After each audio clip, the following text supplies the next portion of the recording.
Melka sinugod sa ospital at nakakagulat ang kanilang nalaman nang siya po ay bakit or dahilan ng pagsugod sa ospital. So ano nga ba ito? So bago natin ipagpatuloy ang ating pag-support today's video, kung bago ka pa lang sa aking channel, please subscribe po, like and pakit na rin po natin guys ang notification bell upang ma-update po tayo tuwing ako po nag-upload sa mga viral and trending video. Alam niyo ba guys na itong si Melka ay tila malimit or parang nasundan na naman po yung paghatak po nila sa ER. Itong si Melka ay talagang meron kakaiba at hindi natin akalain na ganito pala ang kanyang nararamdaman.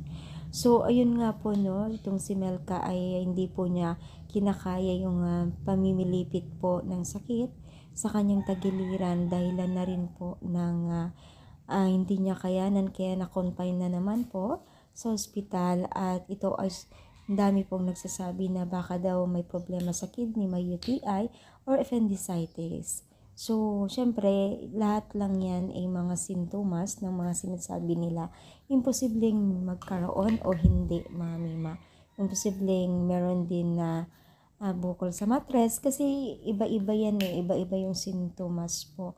Or maraming pwedeng dahilan na sakit. Pero syempre, si Melka ay sa ngayon po ay naantay pa ang kanyang resulta at kailangan sana ito ma-ultrasound, transp, ganon, or kaya ma-check yung kanyang tiyan, diba? Para sure kung ano ang kanyang pagkakaroon ng sakit sa tagiliran, pwede rin sa abdo sa bato, diba?